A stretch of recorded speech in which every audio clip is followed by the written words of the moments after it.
I'm going to start with a few slides about where this research comes from. And those of you who've seen slides of mine in the past about the projections of deaths, the big strategic challenge in New Zealand, that we're going to have a larger number of deaths, but also that they'll be much older. And one of the reasons I like this fairly simple slide, I'll be using a laser pointer here, by the way. This shows you in dark blue the study that we have just done, which was on all deaths in the country in 2015. And then in pale blue are what deaths are likely to look like by 2038, according to Stats New Zealand. And you can see this decline in deaths in the kind of middle ages and much greater numbers. I have my spotted assistant has decided to join me on at the back. If you can hear a cat meowing, you're hearing correctly. So very much larger numbers of deaths, particularly at the oldest ages, and that's catapulting us into territory that we don't really know. We actually have fairly few pieces of evidence at those very old ages at the moment. And part of this work is to try and understand more about those trajectories, particularly by age. I don't have exactly the same slide for Māori deaths, but it's almost more dramatic for Māori deaths, where in this particular slide, I've got it by female and male. See the decline in deaths in these kind of middle adult ages, much greater numbers at the end, at the higher ages. And again, territory that we do not have much data on at the moment. I've long enjoyed this particular paper. It's from Lynn and Adamson, 2003 now, where they postulated different trajectories at the end of life. Cancer, pretty predictable, fairly predictable and fast for the decline towards the end. Organ failure, intermittent, in and out of hospital. Often death is sudden and unexpected during one of the exacerbations. And then the long, slow trajectory of frailty and dementia. And interestingly, Palliative Care Australia said back in 2010 that they thought these were roughly sequential, with cancer peaking around age 65, organ failure 75, and frailty and dementia 85. We certainly saw the cancer peaking at these sorts of years in New Zealand, and I was really interested to see if we could come up with a better understanding of these trajectories in the New Zealand context. I'm also very conscious of a piece of work, a lovely piece of work done by the Ministry of Health some years ago. It's called Independent Life Expectancy in New Zealand. And, you know, one of the key pieces, if we look at a female New Zealander, age 65 years, and this was 5 years ago when they did the work, she would live another 10.6 years independently, and then another 10.7 years with functional limitations requiring assistance. This is on average. That 10.7 years is broken down into non-daily assistance of 5.9 and daily assistance for nearly the last 5 years. That also, for me, has been a really important piece of work, because this question of aging deaths, larger numbers, the question of how we can cope with providing this kind of daily assistance for much larger numbers of people. So this trajectory study, it was commissioned by the Ministry of Health, commissioned it September 2017. We provided the first results in July 2018, and then another tranche of results in January of this year. In February of this year, we had the great pleasure of presenting some of these results to the Minister of Health and the Deputy Minister of Health. And I know the Minister is very keen that we share these results widely, and particularly across the sector, so that we can see some of these findings. What we looked at was all deaths occurring and registered in 2015. Very importantly, we needed the mortality data, and at the time it was, the mortality data was only available to 2015. That's the reason for choosing that year. But we were able, with big linked data, when I say we, June Atkinson from the University of Otago, Wellington, is with me on this project. And we were able to link back 10 years on most of the big data sets. So a few of them are longer. The cancer registry is 25 years, and the NMDS, the hospital events, were 25 years as well. interRAI is shorter, mostly 3 years. It just wasn't in existence earlier than that. Those of you who want to meet the assistant, here she is. She's got a habit of coming into Zoom presentations, and she will relax in a moment. The study question was, who is not reached by specialist palliative care, being hospices and hospital palliative care teams, or by aged residential care? So we're really trying to understand where the gaps are and who is seeing these people. And there was also some work on trying to advise on a minimum data set for hospital palliative care. I worked extensively with a number of people, including Jackie Robinson, and then also on doing some work on identifying funding flows for end-of-life care, which I'm not presenting today. This data that we linked, as I said, the mortality collection was absolutely critical. I'm not going to go through in a lot of detail here, but we have the cancer registry, we have inpatient, outpatient, mental health data, laboratory, pharmaceutical, PHO enrollment, people using other GPs, disability support, which is called Socrates, a very important one in this study, and one that Jackie and I, in fact, pioneered with Auckland District Health Board, the aged residential care subsidy data, interRAI data, and then one that is generally not available, a history of hospice care and hospice IPU for all the hospices in the country. I do work with Hospice New Zealand on their data every year, and I was confident we could get that into the study, and we did.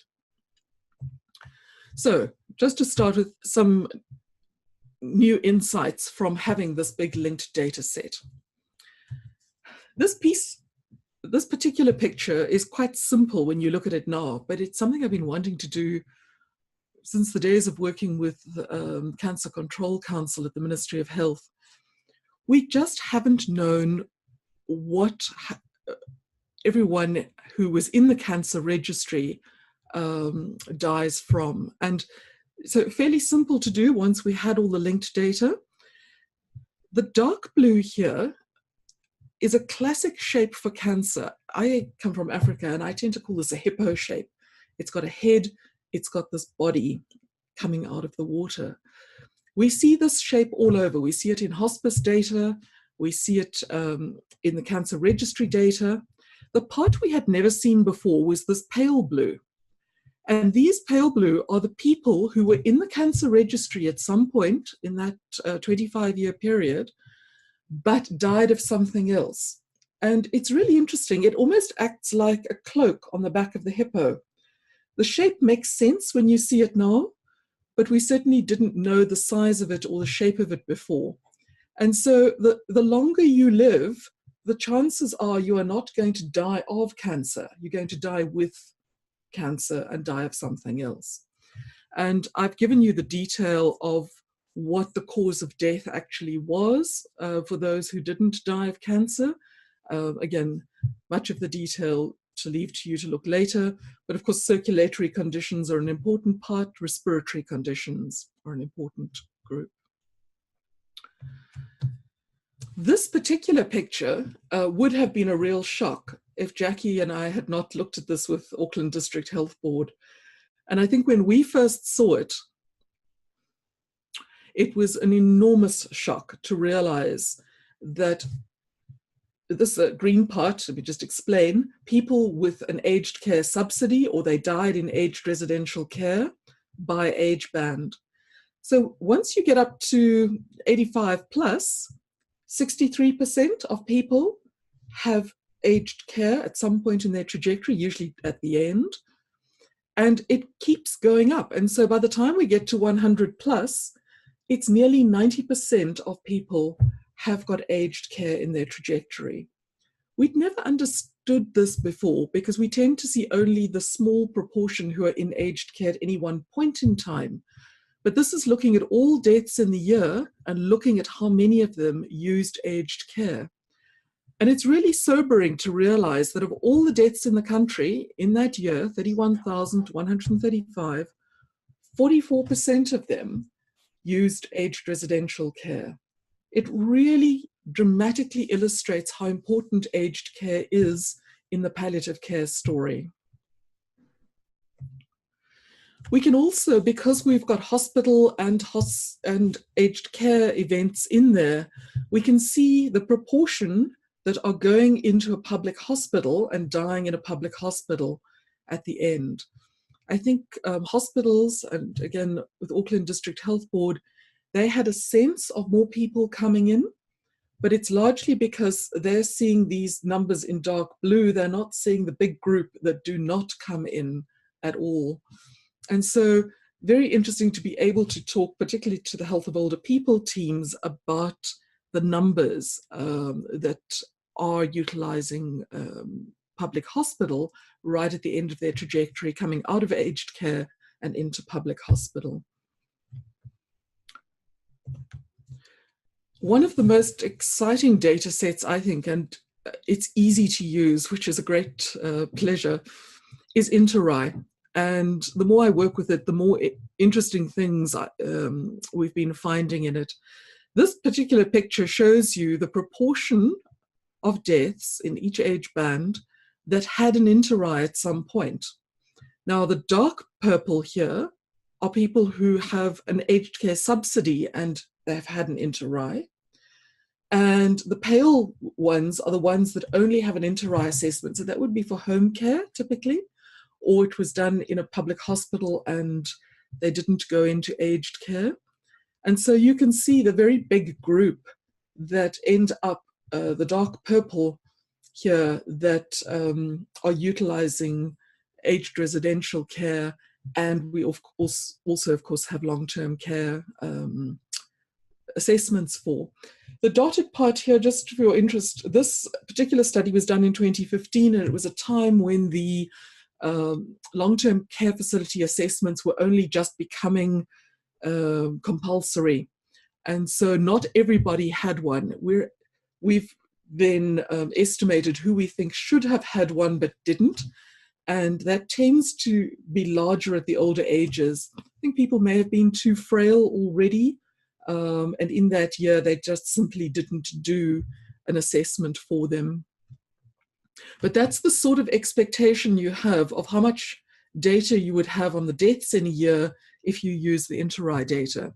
So it's very exciting to be able to look at these older ages. By the way, I should have explained this dark line, the black line on most of these age graphs, is the actual number of deaths in age bands. It's just to give us a visual cue. The data down in this part of the curve could be pretty lumpy because there's not very much of it, but that we are really interested in what happens in the later part of this curve. And of course, crucially interested in these oldest age bands where we don't have much data in the last one, but where we think it will expand into. One of the most exciting parts of the work, and I'm most thrilled with this part, is what we did on dementia. I must thank Michael Boyd for her help on this. She helped look at a lot of the initial data, and just really excited that we could identify not just those who had dementia as a cause of death, but people who died with dementia. We were able to do, through the linked data, go in and have a look at any evidence of dementia. And by the way, there is a technical report on how we did this. I've given it to Lisa and she will share it with the slides later. But you know, if we had looked only at cause of death dementia, we would have had about 2,400 deaths. By the time we put in all the others with evidence of dementia, 8,500. Huge, huge shock to people at the ministry and everyone who has seen the results. I've given you a slide on causes of death. Again, interesting to look at the detail, but we don't have much time this afternoon. I have about 6 hours of material out of this, and so condensing it to an hour is always a challenge. The picture by age for dementia is one of the most critical findings. Look at the dark blue up here are people who died of dementia. The turquoise ones are people who died with dementia. And this particular piece here where it goes up again at age 100, I think that's because we just weren't getting the evidence out for some of those very elderly ones. The interRAIs weren't done. From a projection perspective and as an actuary, I would run that out at about the 50% level. And so it's a bit of a shock to realize that of all the deaths in the country at the moment, we already have 50% of them with dementia at the oldest ages. It again changes our understanding of how important dementia is. And I think it really is challenging for policymakers to see just how prevalent dementia already is in our environment. So those, by way of background, what we were trying to do was to identify trajectory groups. And here's the wording about what it is. I'm going to talk you through this, just conscious that you might want to go back and read it in a little more detail later. So a lot of the work on trajectories pulls out cancer first. But I was really intrigued in what Michael and colleagues were doing in the elder study, where they pulled out dementia first, and then cancer, and then the last part of it was chronic disease. And I think that Rosemary had that idea. I think it was a really fantastic one. And the elder results came out in a really interesting way when we did that. So drawing on that experience, we pulled out dementia first, then we pulled out cancer, and these are the ones who die of cancer, not with cancer. And then I pulled out the ones who had cancer but died of something else, and those who went into aged care, and those who had had an interRAI. In other words, they were being assessed because of their need for home care. And that came out as this blue group. Very interesting shape. And what it does is it expands towards the end. You'll see cancer goes down quite dramatically at the oldest ages. It's taken up by this chronic disease group, if you like, the frail elderly, or those with dementia. It leaves us with these last two groups. The pale blue are, if you like, the younger chronics, the congenital diseases, and anyone else who would fit within our need for palliative care definition, the work that I did for the ministry a few years ago. And then the balance of that are people who have sudden deaths, and that's largely accidents and suicides. And the shape of that is very familiar from an actuarial perspective. We call this the accident hump. It's highest in the teenage and early adult years, and it then tails off quite fast. So we've got 5 groups here. They're making some logical sense. They've got strong pictures towards the end by age, which is useful. The only thing from a projection perspective is I would expect the dementia to be higher here than it's shown, as I said earlier. And now we have the 5 groups, so we can start doing all of the work by those 5 groups. This picture was a shock and remains a shock to everyone who first sees these results. Dementia comes out bigger than cancer. And if you think of the amount of attention we give to cancer policy as opposed to dementia policy, I think this has been a huge surprise to many people. Just a handful more at the moment, 8,504 with dementia, 8,482 in the cancer group here. The chronic disease is just a little bit smaller, that's the frail elderly, and here are the younger ones needing palliative care. The sudden deaths are a fairly small group, although proportionately very large at some age bands. So you're going to see a lot of graphs now that have these groups, the 5 groups, in this order along the bottom. And so we can do things like look at that aged care subsidy or the use of residential care by group. For those with dementia, it's around 85% of them will use aged residential care. Cancer, around 50%. Chronic disease, around 50%. And interestingly, cancer, it's up there at around 27%, which was a bit of a surprise, I think. We can look at those interRAI assessments for people who die with dementia. Almost all of them have had an interRAI assessment, and I suspect once, if we'd done this a year or two later, I suspect this would have been closer to 100. Cancer people, around 40% have had an interRAI, and for the frail chronic disease group, over 80. So it's a very useful tool for finding those 3 groups. Not a good tool for the younger ones. And we also had a look at disability support services, which I'm not showing you today, but that's a fairly small part of these younger deaths. So one of the things we're able to do is to look at utilization of services. What are people using? How does that relate to the time before death? And this is a fairly busy slide, but I just want to give you a sense of the kind of material that we have available. We've got the 5 groups: dementia, cancer, chronic disease, and so on. And I've summarized the years 5 to 10, or in fact 6 to 10, in one bar, because there's not a lot of change over those years. And then we come through the 2 years after that, year 3, 2, and then the last year of life, LYOL. And you can see, even for dementia, the days in public hospital, this is on a per person per annum basis, has gone up quite sharply in the last year of life. For cancer, it goes up very high, and we're actually buying just over 20 days per person per annum for each of the deaths in the cancer group. Chronic disease, 21 days. We can do this with every one of those data sets. So for example, here's days of aged care subsidy.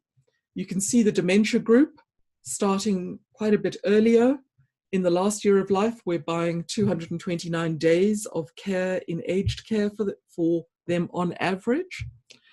Cancer, we're buying 21 days. Chronic disease, 103 days.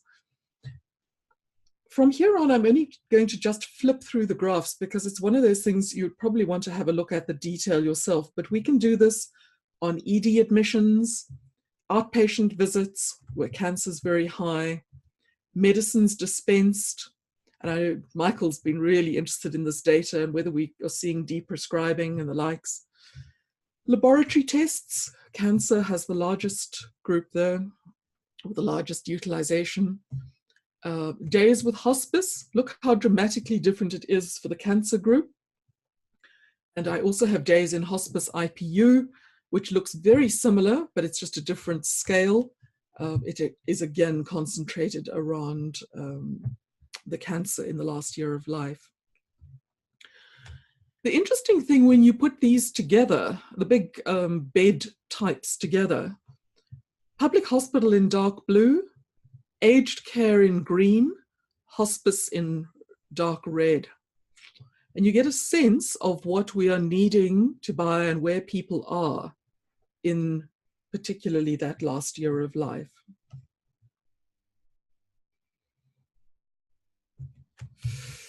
We've also been able with this work to do a lot of time before death, and when the first admission happened, or when the first cancer happened, or when we first knew that they had dementia, in the data at least. But let me just show you the first admission to aged residential care. This is another one of those, oh my gosh, real shock to everybody who saw this for the first time. People have very short stays in aged residential care. This is going back 10 years before the date of death, which is here. Sadly, there were people who were admitted only on the date of death, But look at this huge bar in Q1 before death. So yeah, that's within the last 90 days of life. We can look at that. This is 10 years. I'm just going to zoom in on that last year and look at it by weeks. And again, just look at this massive run up in the last weeks of life. You know, this really shows how short those time periods are in aged residential care, how little time there is to be working with people who have come in.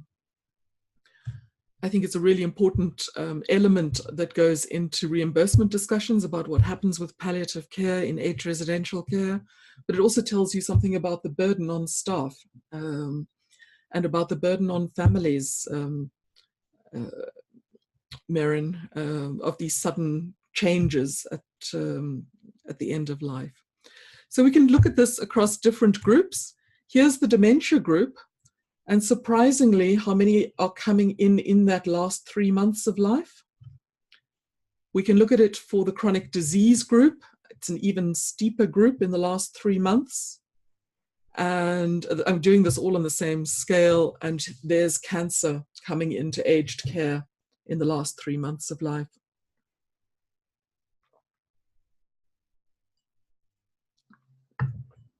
I think particularly, you know, these last weeks just tells you a story about how short all of this is. We can look at utilization. There was a particular interest in use of public hospital and ED events. I've gone back to using the 5 groups along the bottom. The bricks are people who used both public hospital and ED in the last year of life, and it's a large group in each case. The blue only is just public hospital, and the taupe color is just ED in the last year. The interesting part here, though, is the people who used neither and how much bigger that is for the group with dementia. I know Michael was very interested in this result. There are a group of people who do not then come back into public hospital at all.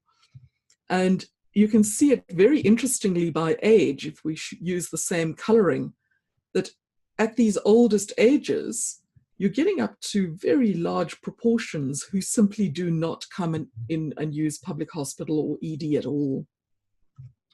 Again, that was a finding that was unexpected for some people in the planning areas.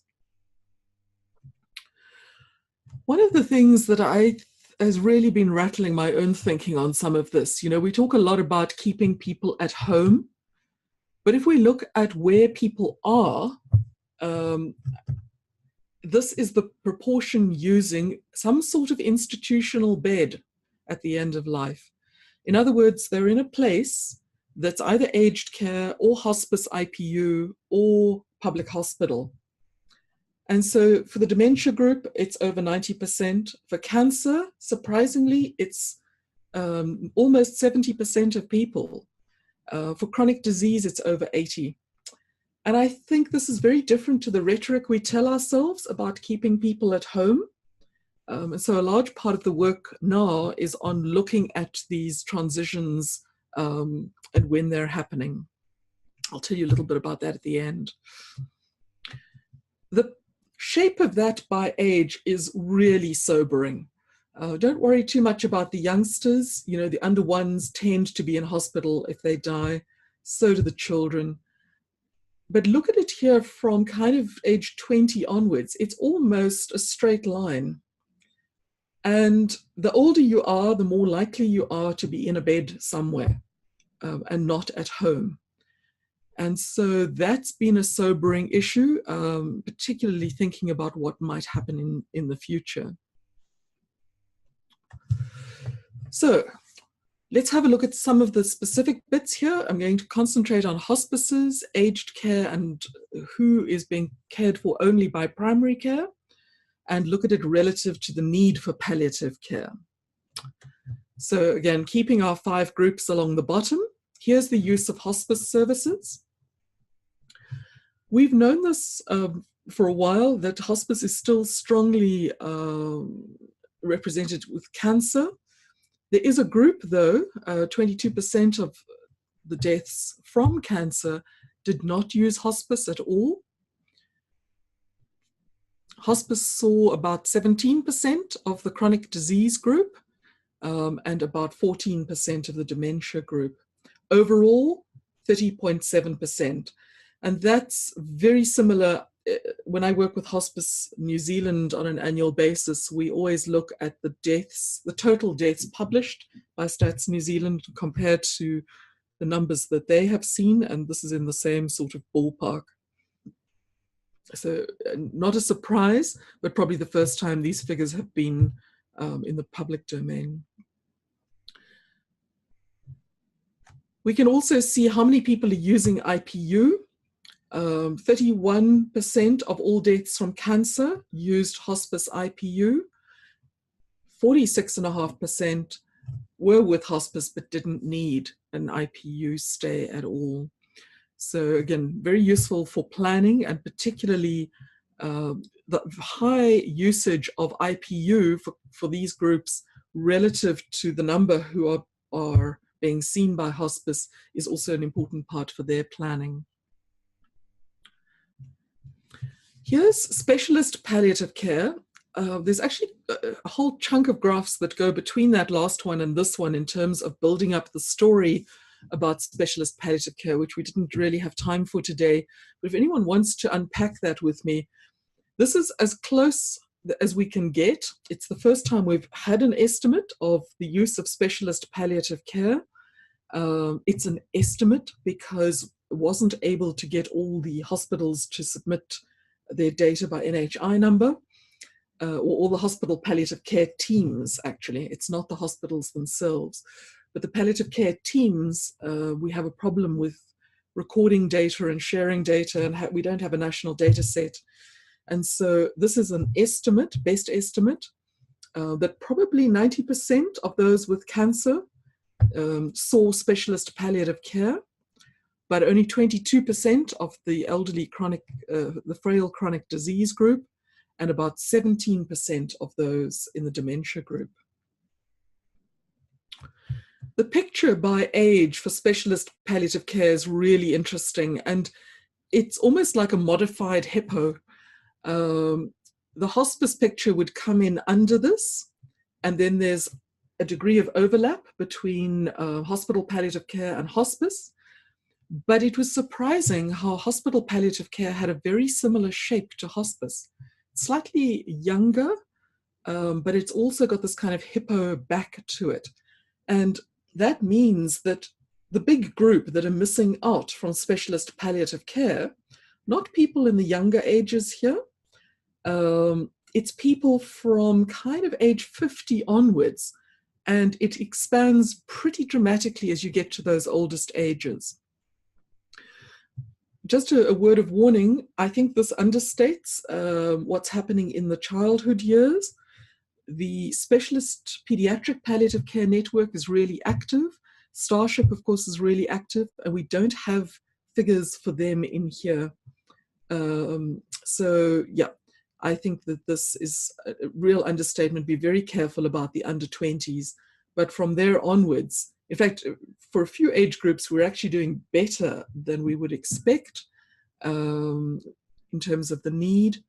The creamy bit here then is the unmet need, and you'll see this cream crop up again. The white here are the ones that we think were sudden deaths or were the kind of condition that wasn't amenable to palliative care. Comes from the need for palliative care work, amended a little bit in this study. So overall, 38.5% is my estimate for the people who were seen by specialist palliative care in 2015, leaving a gap of 52% of the deaths that are in the need for palliative care but did not see specialist palliative care. Let's just take a step back, because we need to be able to link these by NHI number. We can't do that with the hospital palliative care, but I can do it with hospice and aged care. And one of the reasons what's filling in that gap, that cream gap, is of course aged care. On this particular picture, I'm showing you hospice in dark red, the overlap between aged care and hospice in stripes, and where aged care only is in green.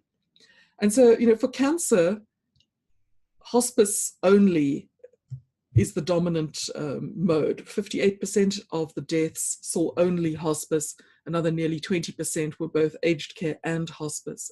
Just a small group only in aged care.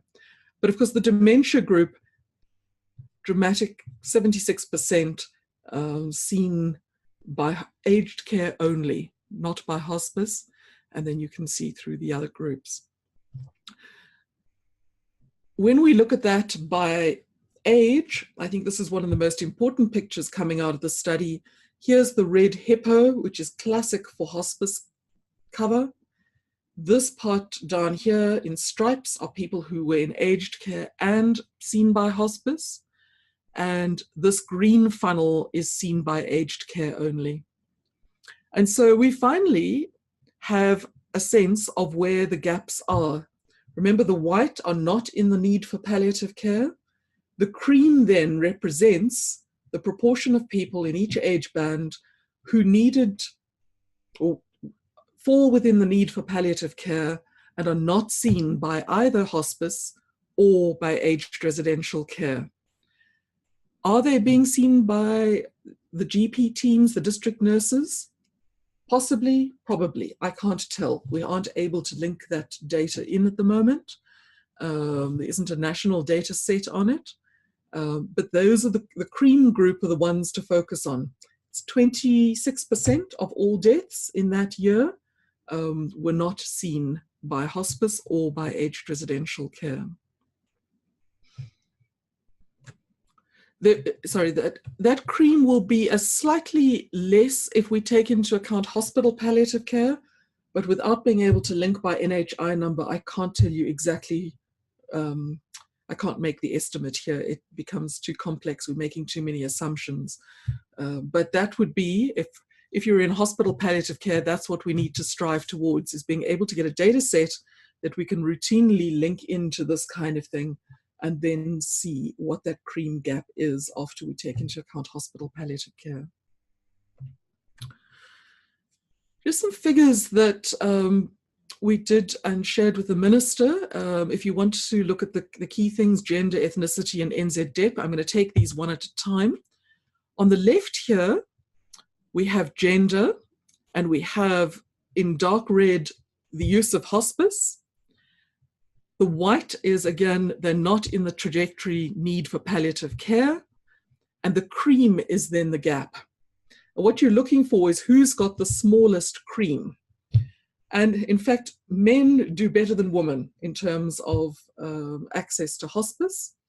They're dying typically in the years when, and of cancer, when hospice is functioning in those years. Women are spending more time in aged residential care, hence it looks lower here.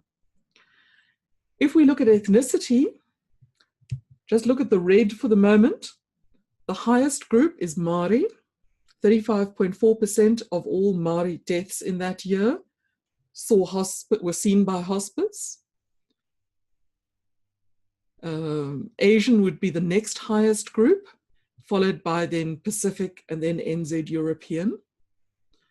If you look at it in terms of the need for palliative care, many of these Māori, Pacific, and Asian deaths, certainly more of them than the NZ European deaths, were from conditions that were not amenable to palliative care. And so the size of the cream is dramatically smaller for Māori than it is for NZ European. 45% of the Māori deaths did not use hospice and were in the need for palliative care, whereas 62% of NZ European were in that situation. We can look at NZ-DEP. On the left here is the low deprivation group. Here's the highest deprivation on the right. In fact, in absolute terms here, the hospice high deprivation did slightly better than the middle group in terms of access to hospice. And in terms of their need for palliative care, they've got more deaths occurring from conditions that are not amenable. And so their cream group is actually better than the others. It's a counterintuitive finding to what we usually say, but this, when you work at looking at it by person, for each one of the deaths, that is the case. So this is one way to look at it. Let's overlay aged care on top of this. And now what you're looking at is what's happened to the cream group. Māori, for example, have a very low usage of aged residential care at the moment. They're dying of conditions much earlier, not going into aged residential care. And now their cream group has become larger. A lot of these NZ European deaths, they had a lower hospice usage, but they've got a high aged care usage. Māori have got high hospice usage, but low aged care. And so the cream, the not seen by either of those, we have to rely on someone else to be providing the palliative care, is actually highest for Pacific, then Māori, then Mila, then Māori, then Asian. And these groups are mostly taken care of, or more of them are taken care of in aged care. You can see that with women as well. Fewer women are seeing hospice, but a much larger group are in aged care. And so the gap, the cream gap, actually has now become smaller for women than it was for men. So yes, interesting to work through it. You get a similar kind of effect here with the NZ people, where the high deprivation group had pretty reasonable hospice coverage, but they are lower users of aged care and therefore reliance on primary care and district nursing to provide the services. Right. I promised Lisa I would finish in 45 minutes, and I think we've just done it. The work is continuing for another year. We are deep in the midst of it at the moment, and some of the biggest files I've ever had. What we're doing is using the same data, but now trying to concentrate on where were people each day, and therefore how many days do we have in the community. And what we're able to do is to look at which bed they're in, but more importantly, what are the transitions in care? In other words, are they going from aged care to public hospital, or hospice into hospital, or public hospital back into aged care? And just how much time at home do people have? And if things go well, we will be able to see the other things like outpatient visits and tests and just how much burden there is. I'm very interested to look at that burden on people as they approach the end of life. There's also some work being done on projections for the future. This gives you just a quick sense of it. This is the picture I showed you of the 5 trajectory groups. That black line that we have been watching all the way through is now drawn on a different scale, because what I've drawn with white dots on it is the projected deaths in 2038. And you get a sense of just why this whole question of what is happening in the older ages is going to be so important. It basically reduces the people that we will have with cancer, and less cancer deaths are somehow further delayed. And it's going to push up quite dramatically those in the frail chronic disease group and the dementia group. And of course, that has huge implications given what you saw in those utilization figures. So yes, some very sobering material, but always better to know what the future might hold than not to be aware and to be under pressure as these deaths begin to come through of the baby boomers. Huge thanks to my partner and colleague in this, June Atkinson, from University of Otago, Wellington, and then you all know me. So with that, I'm going to stop sharing and let Lisa take the questions. Okay, who has some questions? And if you have one, remember to unmute yourself.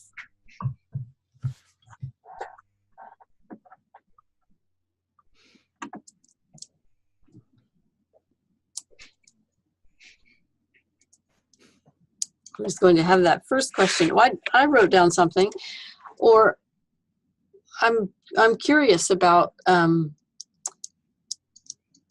So what we're seeing, you said the one that said hospice, aged care, and getting specialist palliative care. So I was wondering, you know, if they're in the green band, that they were being seen by like their residential aged care, but does that mean they were for sure getting specialist palliative care? They were just in there being seen by someone.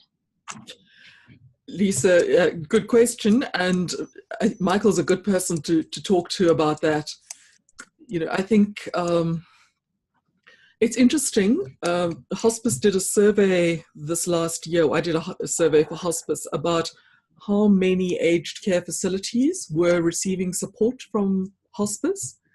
And it's the first time we've done it. We don't have enough information about exactly the extent of the support, but we're looking at high numbers. We're looking at, you know, well over 85 and sometimes 90% in each DHB of the facilities and the beds are being seen by or have some hospice support. The question is, how much is it, and is it enough? And then you get into all the staffing issues as well. So I think from my perspective, what that green part tells us is that our focus on supporting aged care to provide good quality palliative care is really the important thing.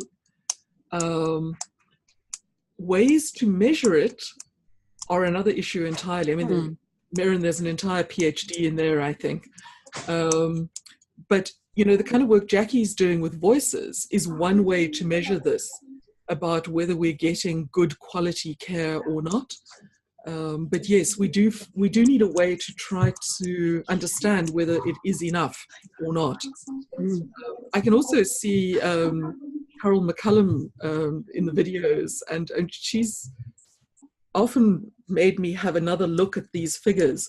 Those cream people, you know, you could look at it and say, they don't have specialist palliative care, they don't have aged care, good or bad. So are they getting anything at all? Carol often puts it the other way and says, maybe they're doing well. Maybe primary care is doing well supporting them. Part of the issue, again, is we don't know, or we don't have the measurement tools yet to be able to tell how well things are going, other than voices. Okay, thank you. Yes, Carol. Question. Kia ora, Lisa, and kia ora, Heather. And I've got a comment and a question.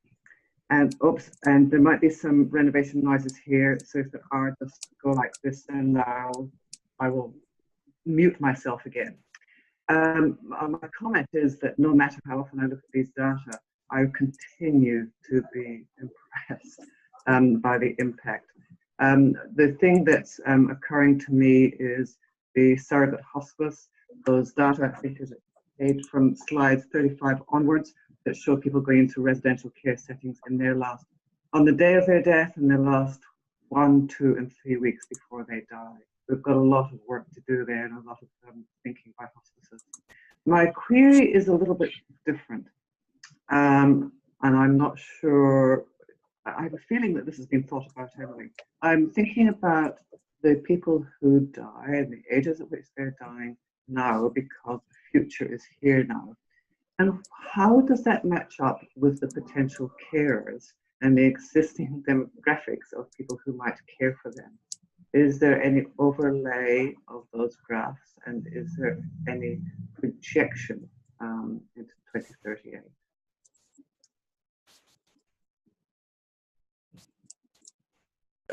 unmute myself. Carol, I haven't done enough work. I'm not sure if Marin or anyone else on the team has done much yet, but we generally, I think Natalie Jackson down at Waikato, she used to be at Waikato, now with Massey, I think. She's got a consulting firm.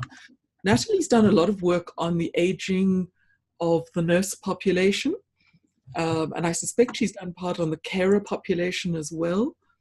And I think, all of those things look like we're headed for a lot more difficulty. Plus, you've also got people dying at older ages and the families being older and smaller families and all of that dynamic. So I haven't done projections in detail with that, but it's one of those things that we know it's there. And it's again, another fabulous topic for a master's or a PhD to be looking at some of those possibilities around carers, I think. Good, Marin, I'm glad to see you smiling. Going over here. Oh, hi, Heather.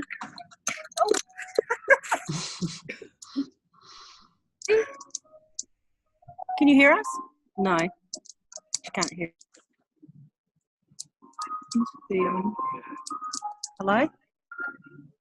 Oh, maybe it's this. Hello? No, we can hear you. Oh, you can hear us. Sorry. Yeah.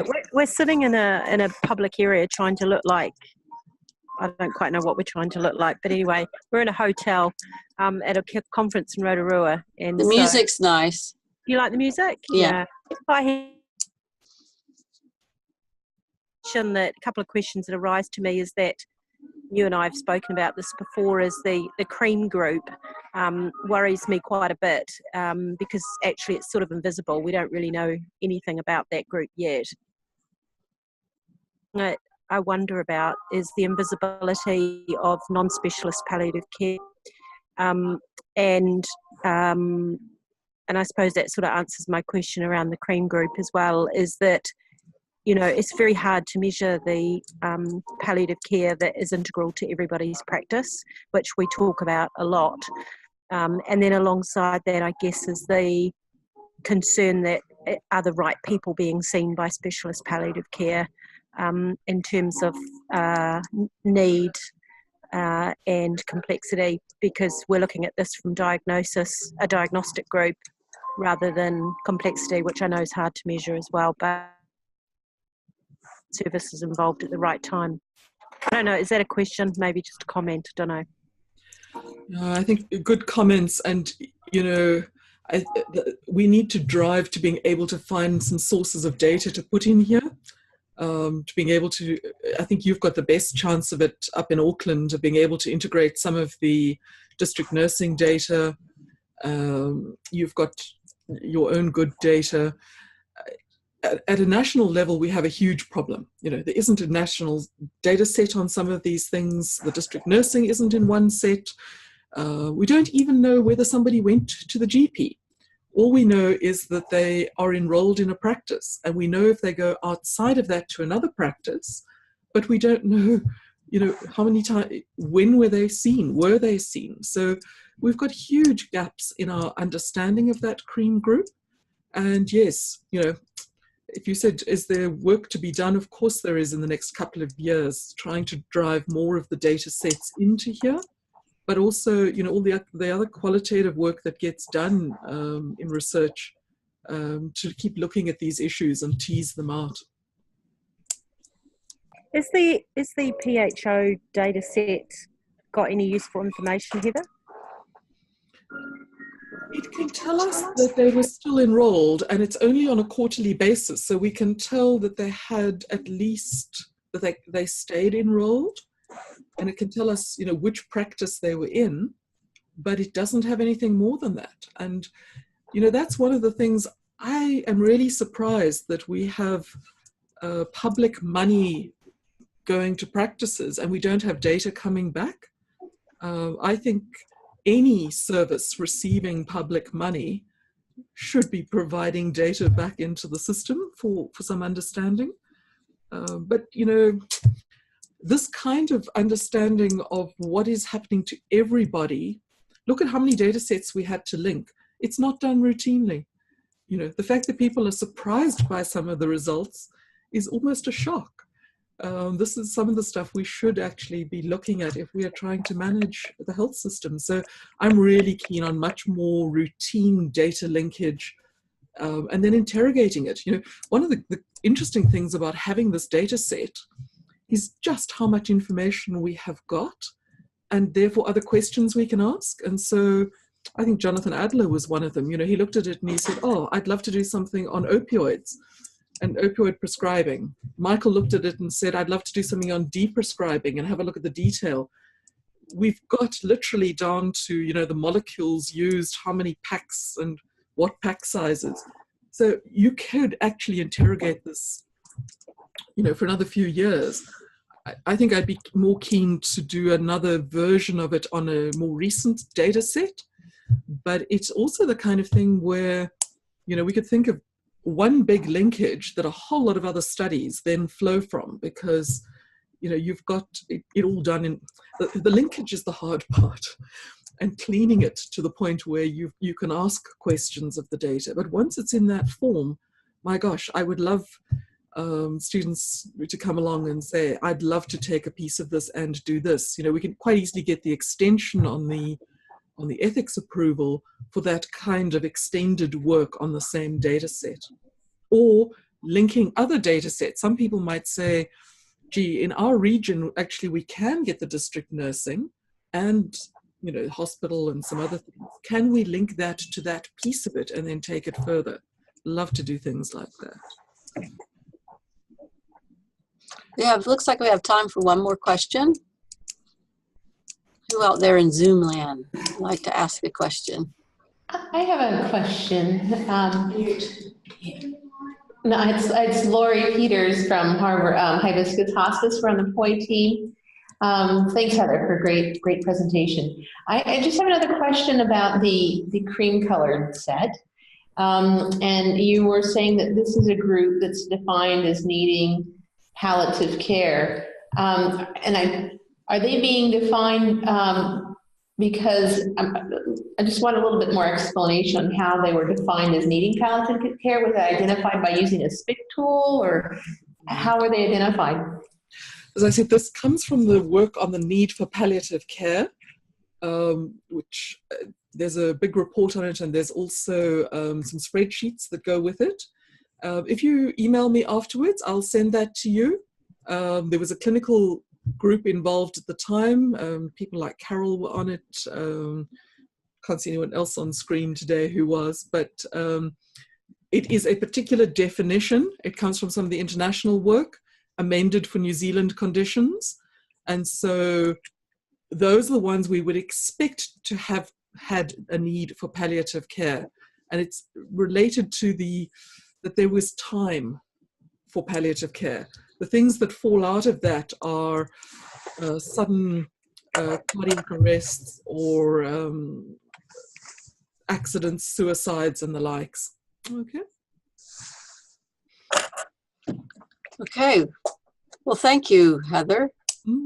And thank you, everyone else, for coming. It's so exciting. I went through and counted, and looked like we had about 20 people. So that's very thrilling.